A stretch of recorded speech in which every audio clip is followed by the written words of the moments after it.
Assalamu alaikum warahmatullahi wabarakatuh. Leo katika kukumbushana kuhusiana na masala ya mauti. Mauti, ndugu yangu Muislamu, kama tunavyojua, waliishi watu na wakakuwa ni wenye kuishi, lakini mwisho wakakuwa ni wenye kuondoka. Sasa wewe ukiwa Jabbar, ukiwa Hamid, ukiwa ni mwenye kufanya kwa makusudio, ukiwa mwenye kufanya kila kitu kwa ukijua mwisho wako ni hapa. Mtume sallallahu alaihi wasallam na Sayyidina Uthman radhiallahu anhu anasema hii ndio sehemu ya kwanza, manzil akhir na mwisho wa dunia.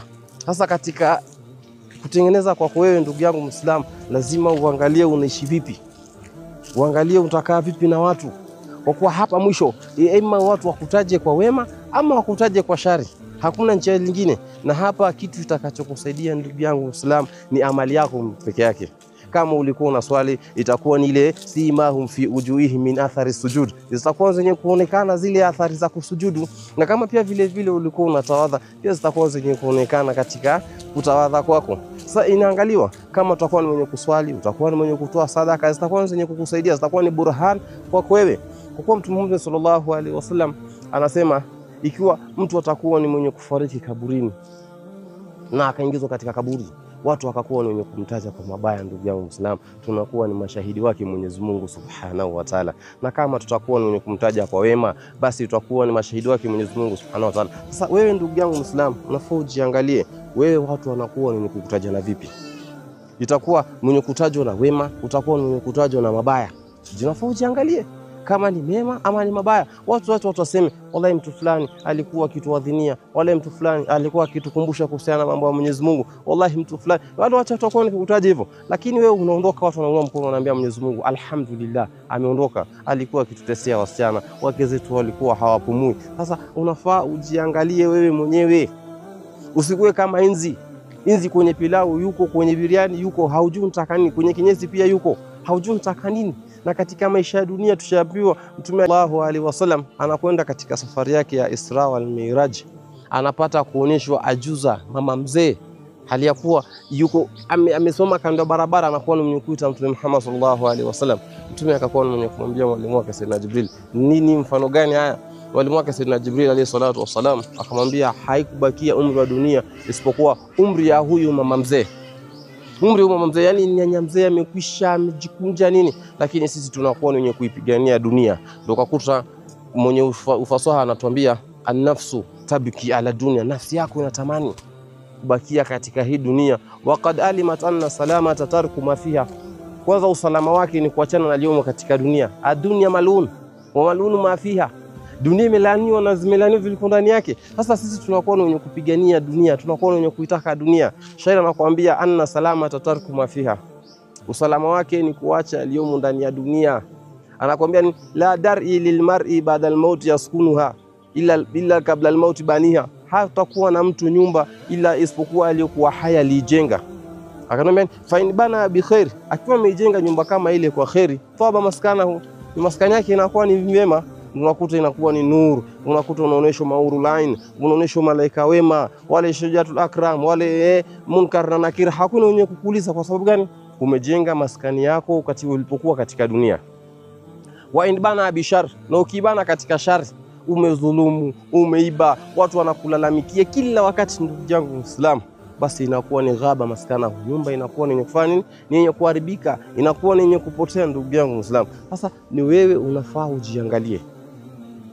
Sayyidina Umar radhiallahu anhu anapokea katika hadithi ya Mtume Muhammad sallallahu alaihi wasallam, hasibu anfusakum kabla an tuhasabu, hesabu nafsi yako kabla hujakuwa mwenye kuhesabiwa.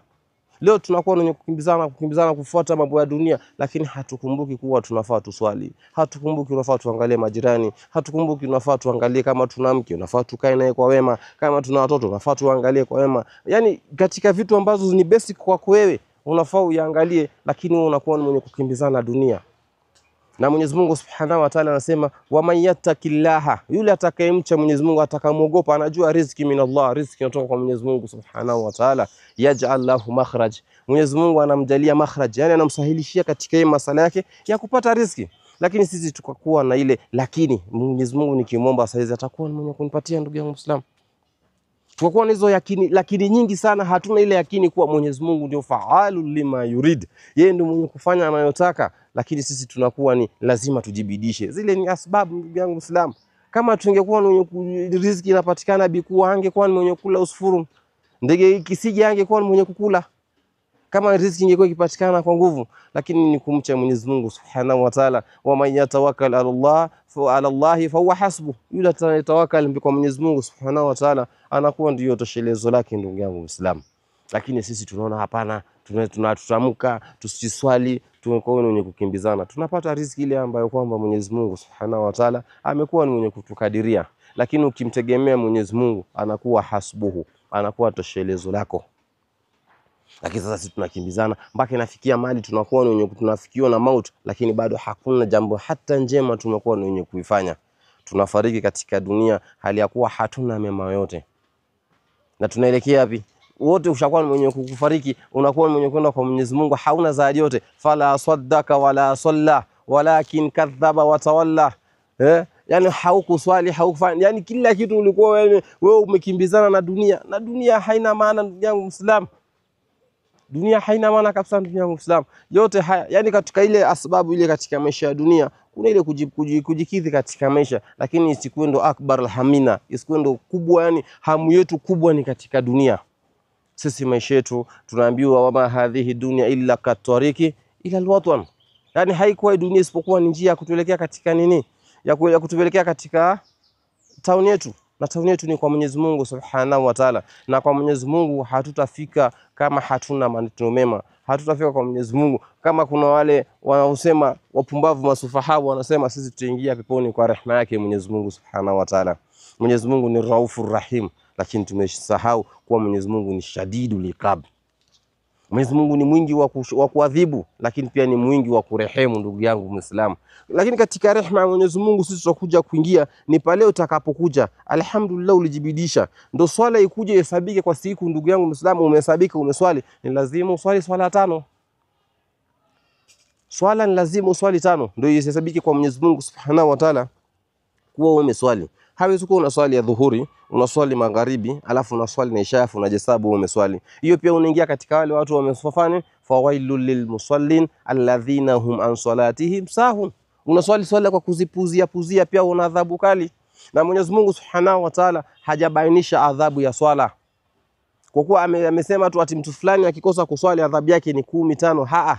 Tuangalie katika Qur'an Mwenyezi Mungu Subhanahu wa Ta'ala anasema nini? Anauliza watu wa peponi, wanauliza watu wa motoni, ma salakakum fi saqar, kitu gani kimewapelekea nyinyi kuingia katika moto wa sakar? Na kama tunavyojua sakar ni moja katika jina za moto za Jahannam. Kuna sakar, kuna hawiya, kuna hamim, kuna Jahannam, zimeteremka hivyo zote. Sasa wale watu wa peponi wanauliza watu wa motoni, ma salakakum fi saqar, kitu gani kimewapeleka nyinyi kuingia katika moto wa sakar? Wanamjibu nini? Kalu alam nakum minal musallin, sisi hatukuwa ni wenye kuswali. Yani wewe ukikosa kuswali unapelekwa katika moto wa sakar, ukosa kufanya kitu fulani unapelekwa katika kitu fulani. Sasa ndugu yangu Muislamu, tujibidisheni katika ile rehema ya Mwenyezi Mungu. Tutakuwa tunaswali, labda huko nje tunadanganya ile katika kugafilika, wanadamu iko katika kuiba, wanadamu iko nafsi inakuwa yenye kupeleka. Mtu anaweza kuwa anaiba na Uislamu imekataza, ile ni wanadamu. Lakini kama angekuwa bado kidogo Uislamu imemshika vizuri, hangekuwa mwenye kuiba. Lakini wanadamu inakupelekea kufanya makosa zile zingine ndogo ndogo. Sasa katika sisi kujibidisha, ndugu yangu Muislamu, ndio pale kaburini isije ikakuwa ni manzil, ni nzito kwetu sisi. Pale tutakapoingia kaburini tunakuwa wenye kupata dhiki, tunakuwa wenye kupata balaa, inakuwa ni giza mpaka tunatamani watu watuombee dua. Kwa kuwa Mtume sallallahu alaihi wasallam anasema idha mata ibnu adam inkata amaluhu illa min 3, amali yake yote unakuwa ni kufanya nini? Kusimama.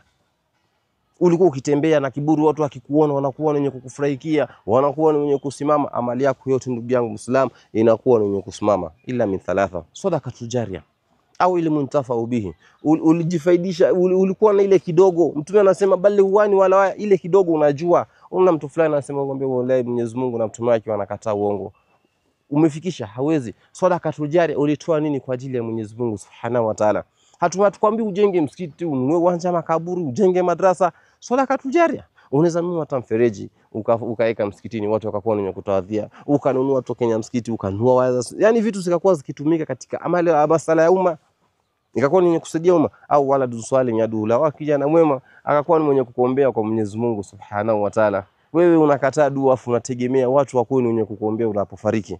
Ni wapi tunaelekea ndugu yangu Muislamu? Sasa katika ile rehema ya Mwenyezi Mungu Subhanahu wa Ta'ala, lazima ukuwe na zile vitu ambazo Mwenyezi Mungu amekuwa ni mwenye kukutaka, atakuwa ni kuangalia. Kama mfano ukiangalia katika wazazi, mtoto wa watoto wawili, mmoja anakuja, mzazi ameondoka ameenda kutafuta riziki, huyu mmoja akaamua kwa kuwa mzazi wangu amekwenda kutafuta riziki, wacha mimi nimsaidie kazi za nyumbani. Nikakuwa ni mwenye kufagia, akaosha zombo pale, akakuwa ni mwenye kupiga nyumba deki, akatengeneza nyumba ikakuwa nzuri. Huyu mwingine akakuwa ni mwenye kukataa. Mzazi akikuja akiangalia katika hawa watoto wawili, hata kama amekuja na tufaha, atapatia nani? Yule aliyejibidisha kutaka kumridhisha. Sijui tunafahamiana ndugu yangu Muislamu. Yule aliyefanya aliyejibidisha, aliyotaka yani katika rehema, mzazi anakuja anaona kweli mtoto wangu amejaribu. Huyu mwingine mfidhuli, huyu atakuwa ni mwenye kupatiwa kipande kidogo, lakini huyu mwingine atakuwa ni mwenye kufanya kupatiwa kubwa. Ndugu yangu Muislamu, haya ndo mambo ambayo kwamba mimi na wewe nafaa tukwetu kujikua tunaizingatia. Hesabu nafsi yako. Mtume sallallahu alaihi wasallam anakuambia ikhtanimu khamsa kabla khams, fuatiliza mambo tano kabla tano hajakufikia. Hayatuka kabla al-maut, hapa ndo tunamalizia uhai wako kabla haujafikiwa na mauti ndugu yangu Muislamu. Wa hadha, assalamu alaikum wa rahmatullahi ta'ala wa barakatuh.